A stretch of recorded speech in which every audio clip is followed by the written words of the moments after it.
Welcome back, everyone, to a second episode of Tommy's Corner. I guess we're gonna stick with that name for right now. But thank you so much for the support on the first one. That was a really personal episode that I wasn't sure if I wanted to post it or even record in the first place, but you guys really seem to love it. It's one of our best episodes of the last 5 months. So it meant a lot to me, it meant a lot to my family, and a lot to me and Ryan, of course, because it's just a show and it shows that you guys care about our show, and yeah, it means a lot to both of us. But we're going to continue with these shows because I think you guys like them. If this one doesn't do as well, then maybe I won't come back. But as of right now, we are going to be doing a second one. And the first thing I want to talk about is just what's been going on in my life, and then we'll go into my letterbox recently, and then we're going to talk about Priscilla, Sofia Coppola's new film, which I got to see the other day, which was a lot of fun. Well, not fun, but I enjoyed watching the movie. So starting off with personal life, just still in school, still taking classes. I'm working on getting into Georgia's Film Academy. They uh they help you learn how to work on productions and all that kind of stuff, and it moves you into positions at companies like Netflix, even though we hate them right now. And we kind of hate all studios right now except A24, and they do have a collaboration with A24. They helped work on Dream Scenario, which is Nick Cage's newest film, which I'm really excited to see. But yeah, they help you find jobs with companies, studios, internships, all that kind of stuff. And that's something that I want to do. And that would be weird, but if I do get in, because it will make the podcast a little different because me and Ryan won't be working together as much. Like in the same room, we'll still do our show and still be best friends in the world sometimes. And yeah, so I mean, it won't change the podcast, but it will change the dynamic, I think, a little bit. It'd be a lot happier just because it would be like more of us being like, oh, we get to see each other, get to talk. So yeah, we'll see how that goes. But fingers crossed that I can get in the first place. What else has been going on? Oh, I saw Taika Waititi's new movie, Next Goal Wins. Thanks to Next Goal Wins for having me to an early screener, which was really cool. The movie's really well done. I think Taika still needs a no man to like tell him when a joke goes a little too far that he doesn't. It just becomes not funny. It's kind of like the Ghost in Love and Thunder. But all in all, it was a solid movie. It was fun. It was heartwarming, and it was just, yeah. Michael Fassbender continues to just prove that he's a really good actor and he can do comedy. And now he's got The Killer coming out, David Fincher, which Ryan and I will be reviewing. That will be an actual episode. But yeah, what else? It's just really been a lot of school recently. Oh, still working out. Trying to continue losing weight. My goal is to be in the 230s by the time my birthday hits. My birthday is on March 28th, so I got some time. I'm currently sitting at, I think I weighed myself today. Yeah, it was 251.6, which is making me really angry because I just want to be in the I just want to hit two because I went into the 240s. I was like 249.8, so really 250. But it was nice, and then I went right back up. So now I'm kind of like plateaued at 251, 250. So it would be nice to get past that. But yeah, I went to the gym this morning.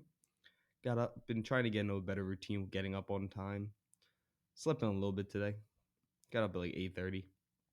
But yeah, I got hired at a new job of mine. I got hired to work at a gun range as a safety, which is nice because I think that gun safety is a very important thing, especially coming from the military, doing all that kind of stuff. So yeah, that was pretty cool. I was very excited to get that job, and yeah, that was more.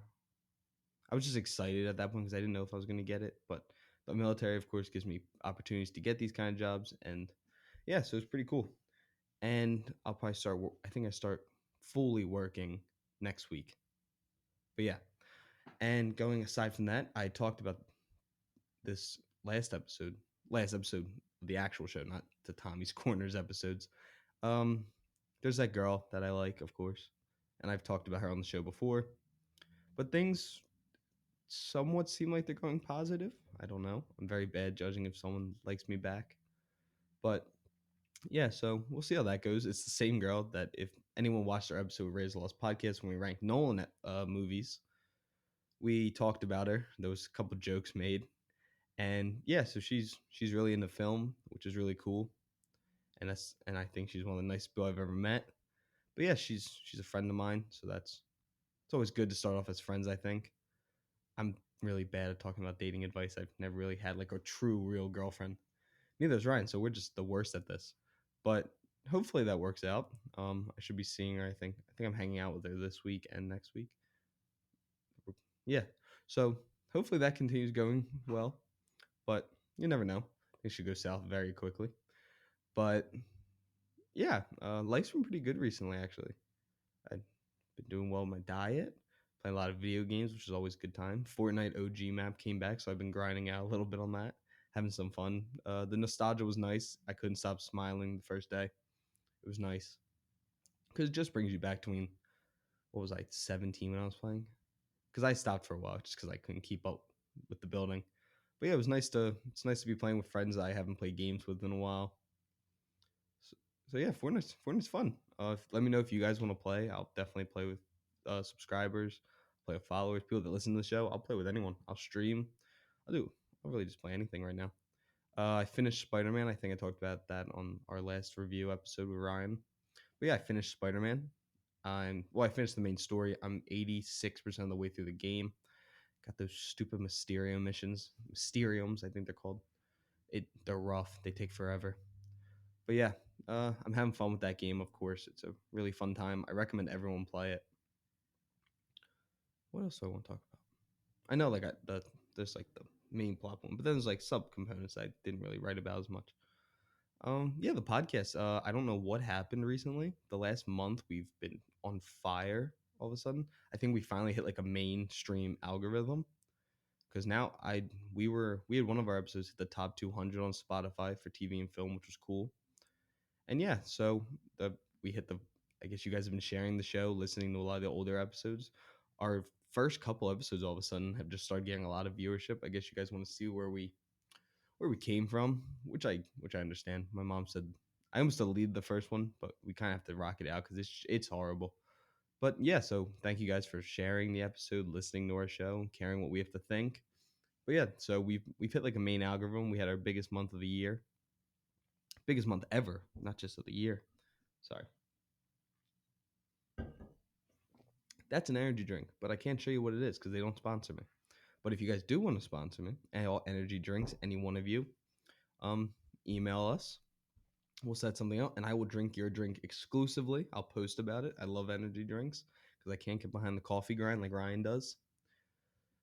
But yeah, I think that's pretty much all that's been going on. Personally, I feel good mentally. Oh, our short film, I got what I think is the final cut. So I think all the editing is done.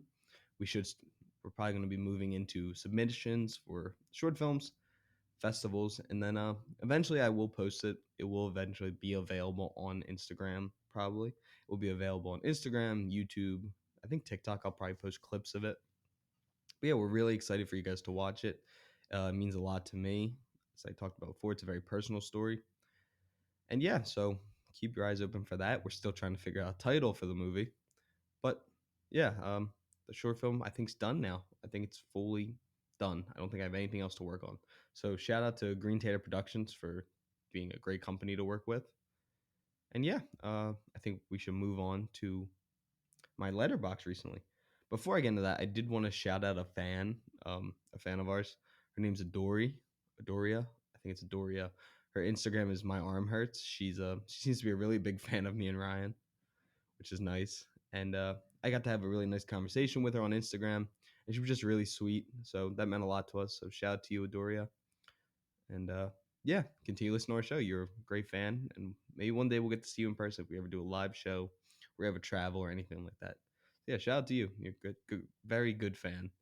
You all are. That's not taking away from anyone that listens to our show, but yeah, thank you for reaching out, posting us on your story. It meant a lot.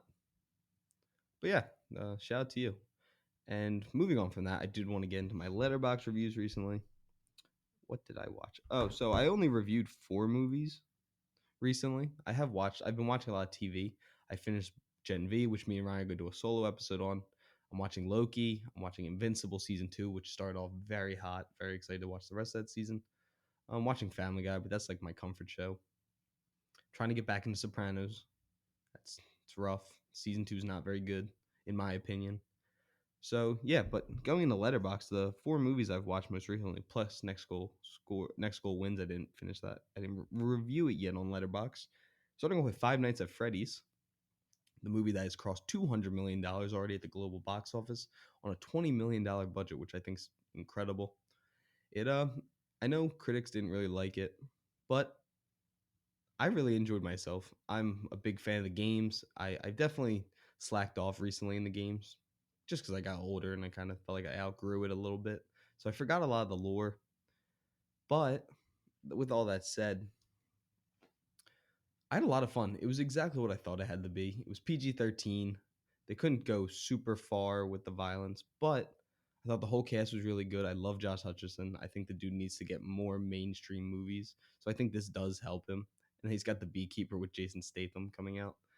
But I love Josh Hutcherson. My God, I'm gonna forget his name. God, I was practicing it all day. Stu Macher. God, Matthew Lillard. That's his name. Matthew Lillard. I mean, dude's awesome. I really liked him in Five Nights at Freddy's. I think the whole cast was good. The fact that they did all of it without CGI just shows how much better a movie can be. Because I think if they did CGI in this movie, it would have been worse than what it was. The practical effects made it so much better, and it made you feel like you're in the movie with them. So I really liked the movie. I thought it was a lot of fun. It's definitely not like a critical darling or anything like that, but it's fun. It's Five Nights at Freddy's. It's definitely aimed towards a younger audience, but that's who plays the games. I don't play the game anymore, so it doesn't have to be rated R for me. Ow. And yeah, so I thought it was a lot of fun. It was exactly what I wanted out of it, and I walked out very happy. I gave it 3 stars. It was exactly what I needed from it. So yeah, that's my review of Five Nights at Freddy's.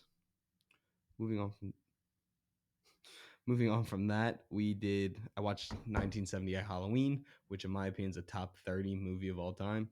It's incredible the fact that they made that movie on whatever the budget was, I think it's less than $500,000. And I mean, it's a classic. Everyone knows Michael Myers. You can see the poster in the background. It's right there. And yeah, I think the movie's incredible. I think the movie's so scary even to this day. I think it's aged very well. And yeah, I love that movie. I will never take anything away from it. It doesn't feel cheesy at all, which a lot of slashers do. Yeah, Michael Myers is just the goat. He's just a go killer. Jay Lee Curtis is awesome. Donald Pleasance as Loomis is one of my favorite castings. Yeah, I just think the movie's really well made. John Carpenter's awesome. The score is so iconic. And yeah, so I give it 5 out of 5. It's to me, it's a perfect horror movie and an amazing actual movie. Moving on from that, I watched both these on Halloween. The next movie I watched, I gave 4 stars, and that was 2018's Halloween, which I know is a hot take. I know not everyone loves that movie, but I think it's the second best Halloween movie. I think it's really good. It kept enough of the old school style slasher, like the original one, but also add that new level of gore. And I thought David Gordon Green did a really good job with the first one. Excuse me. I thought Dave McBride's writing was really good. So I have no idea what happened with the next two with kills and ends. They were atrocious. But yeah, I really do like the movie. I think it's a cool story to do a requel instead of continuing that stupid curse storyline that they had for a long time. But yeah, so I really like the movie. I think it's a really good horror movie, a really good slasher film. It's just fun. It's just Michael Myers just killing people in very gruesome ways, it's just always going to be fun to watch. So yeah, I'm a big fan of Michael Myers, big fan of the Halloween movies, and yeah, it was a lot of fun, and I was very excited to get to watch it again. My last movie, well, we'll move on from this is the end of the letterbox portion of it. I will say Priscilla is the most recent movie I've reviewed. I give that 4 stars, but I actually want to do kind of like a review of Priscilla now, like just going into the actual movie. So I have my phone out just because that's how I'm going to do it. I don't want to keep switching tabs anymore on my laptop. So Priscilla, it's directed by, of course, Sofia Coppola. It follows the story of Priscilla Presley and her marriage to Elvis Presley, and it's based off the book Elvis and Me, written by Sofia Coppola. That's God damn it. It's written by the book by Priscilla Presley, and I knew right from the get go. A24 makes banging movies, so does Sofia Coppola, and I think that this movie did a really good job because I knew people right out the gate. People were going to dislike this movie because people have the idea of Elvis, and I'm a huge Elvis fan. I think he's one of the greatest artists of all time. I know he has his issues, don't get me wrong. And that's what I like about this movie. It doesn't shy away from that. Elvis the musician is incredible. Elvis had his demons. He wasn't always the nicest guy in the world. He just he had his problems, and I think the drugs were a huge part of that. I think Carl Tom Parker has a huge effect on him, which I'm so happy you don't see Carl Tom Parker in this movie. It definitely just follows Priscilla and Elvis. That's all it needs to follow, and it's definitely if you're going into this thing, it's like Baz Luhrmann's movie where it's just Elvis. You are very wrong. Elvis does not perform once in this movie. Actually, that's not true. He's on TV once, and you see him like 10 seconds. But this is more following Priscilla because it's based off her book, Priscilla's point of view of her marriage to Elvis and her dating life with Elvis.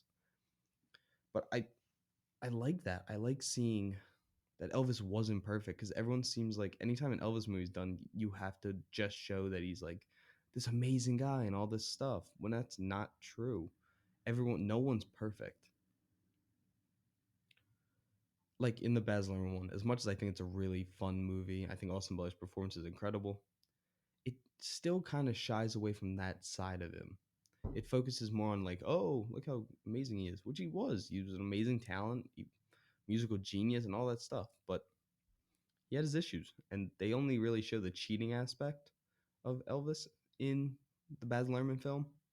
But Priscilla shows you that he was abusive at times. He was verbally abusive. He was violent sometimes. He didn't, but they still show you that he does love Priscilla and Priscilla does love him. The marriage just wasn't going to work ever. The fact that they met and he was 24 and she was 14, right from the get go, you're like, this isn't good. This is not going to work out. And we all know how the marriage ended. It does end in divorce.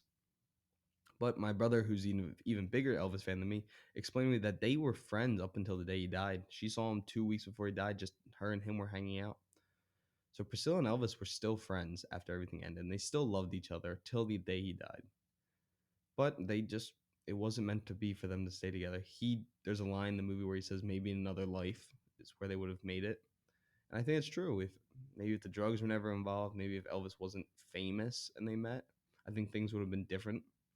I think the fame and the fans and the drugs and all that took a toll on their marriage, took a toll on him. Ow, I just ripped my nail. And I just think the whole movie shows a really good side of all that. Because there are scenes where you're just like, they do love each other. This is like romantic. And then it just flips. A switch flips in him. And he's all of a sudden this really mean guy. He throws a chair at her in one scene. He hits her. He hits her with a pillow, but he hits her way too hard. And I think his hand connects with her. He makes her dress in different ways because he tells her that doesn't do anything for her figure. He wanted her to be what he wanted her to be. He wasn't okay with her being herself. He had to have control of how she acted and what she looked like and how she dressed, her makeup, her eyeliner, her hair color. And it was sad. It was sad watching because I don't think Elvis even thought what he was doing was wrong. But like when he's telling her what to wear and stuff. But then you would see he freaks out, and right away he like knows that what he did was wrong, which I think was real. I think the drugs kind of made him a bit bipolar, and he didn't, and it shortened his temper, and he was just angry all the time. It felt like, and you see that while the movie's happening, like as time goes on in their marriage, his phone calls with the colonel start to go more south and more. He talks about how he's depressed, he's lonely, even though he has Priscilla. And yeah, it was just heartbreaking. The whole movie is just sad because of course, what's going to happen in the end, and there's small things that you think could change how their marriage went. And I wanted to talk about the cast now because that's like my main thoughts on the story of the movie. Well, review wise so far, it's sitting at a 7 out of 10 on IMDb. And then on Rotten Tomatoes, it has an 83% critic score and a 62% audience score. I know audiences probably don't like it because it takes a negative view on Elvis, but the critics saying with Kathy Spaley's performance in the title role leading the way, Priscilla sees Sofia Coppola taking a tender yet clear-eyed look at the often toxic blend created by mixing first love and fame, which, very true.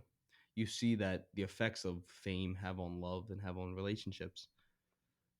But yeah, it was a really good movie. It's probably in my top 10 of the year so far. I really loved it. Spaney is probably one of my favorite performances of the year. I really think she is going to get nominated for the Academy Award. And then Jacob Elordi, I remember when the first set pictures came out, and I was like, oh no, he just does the look doesn't look right on him, like the Elvis look. I was wrong. I was very, very, very wrong. He kind of comparing him to Austin Butler. He was a better look for the young Elvis. Like when Elvis is in the military, when he first gets out of the military, but when he's just acting in all the movies, this is before the special. I thought he looked great. I mean, he has the same side profile as Elvis, and I know people the height looked ridiculous between the two of them, but Sofia Coppola even talked about the height was an on purpose thing. Elvis was supposed to be bigger than life and all that. And the height doesn't look that crazy when you're watching the movie because she does stand on soapboxes, apple crates, and all that kind of stuff while filming a lot of the scenes. They said so the height never looks that crazy. But Jacob Elordi, his voice as Elvis was, in my opinion, better than Austin Butler's voice as Elvis, especially as the younger Elvis, because there's definitely a tone change in Elvis as he gets older, like everyone, except for me, because I have the same voice that I had when I was 10. But whatever. But yeah, Jacob Elordi, he was very, very, very good as Elvis. I really liked his performance. He was able to do so much with so little. And I know people talked about like he's mumbling a lot. I don't think it's mumbling. I think it's just how Elvis talked in a very deep monotone voice.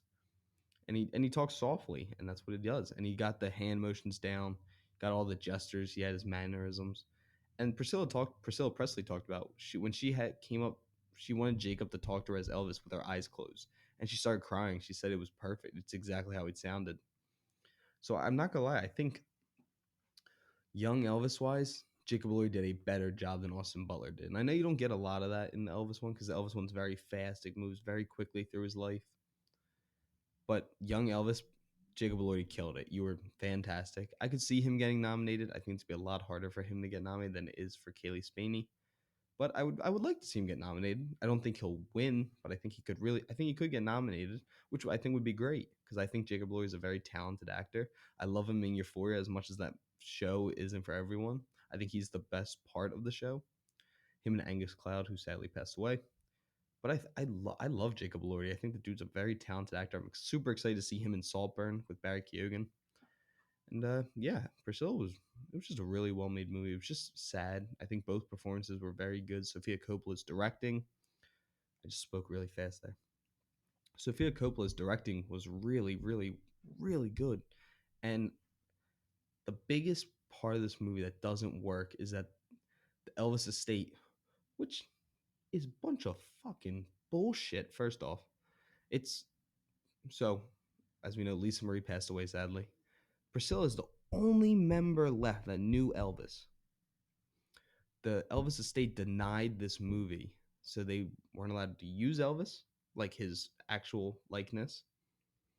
They weren't allowed to use his actual voice. So when you do hear Elvis sing in this movie, which is very short, it's cover artists singing, which is ridiculous that they weren't allowed to do that. They weren't allowed to use Graceland. They weren't allowed to use any of that kind of stuff. Even though it's Priscilla's story, who was married to Elvis and knew Elvis longer than anyone else, which I just think is stupid, especially now that Priscilla has the major hold on the Elvis estate now.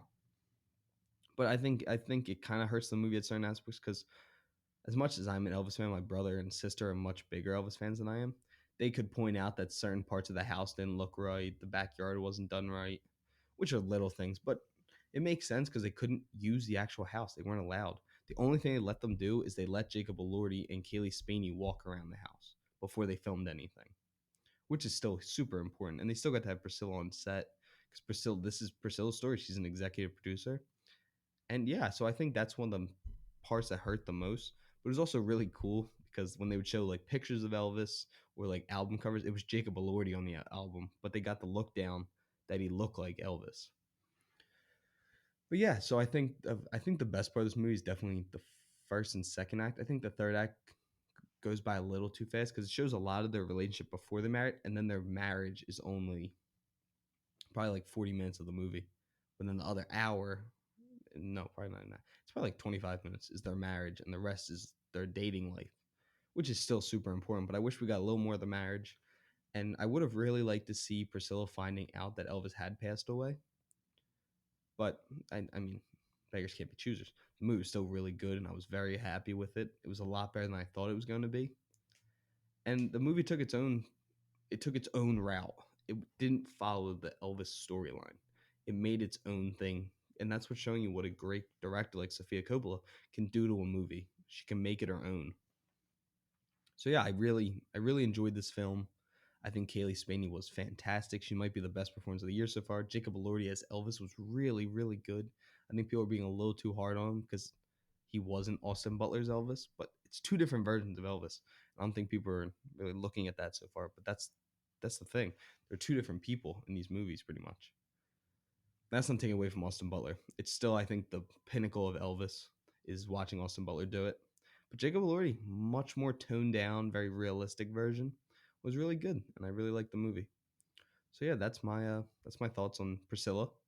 I think everyone should go watch it. A24 continues to be the best company out there with making great movies on super small scale budgets. One more thing to add, if for those who don't know, this was filmed in 30 days, and on the 30th day, they didn't have enough to film 30 days. So they were offering off like a charity event to play pickleball with Jacob Elordi, which is how they got their money to film one last day because they needed more shots. So yeah, I this movie's really well made. It's a lot of fun, like watching Elvis. But yeah, I think everyone should go check it out. It's in theaters right now. I mean, go watch it. I don't understand why not. If you still like Elvis, you'll still love this movie because you do get to see Elvis when he's younger. You get to see more of the personal side of the guy, and you get to see a lot about Priscilla. And I know people think Priscilla is like an asshole or anything. I don't. I think Priscilla dealt with it the way you had to deal with it. If you lived in a marriage like this, I think that's how you have to handle things like this. But yeah, a lot of quiet sequences where there's no lines of dialogue, but it tells you so much about their marriage. And I think those are important scenes. So I don't want to give away too much, like other small details. But yeah, make sure to go check this movie out. It was really well done, and I think everyone would really like it. I think. Oh yeah, yeah. I guess that's all I really have for this episode. And thank you to for continuing to listen to me talk and Ryan to talk and hear our opinions on TV and film and the world of entertainment, including video games now. So yeah, thank you so much for listening to me. And if you like this episode, please like it, please download it, please share it, post it to your Instagram. We love talking to all you guys. And yeah, that this was episode 2 of Tommy's Corner, if we keep that title. And yeah, me and Ryan will be back this week to talk about Gen V. And yeah, hope to hear from all of you. Thank you so much for tuning in, and we will see you next episode.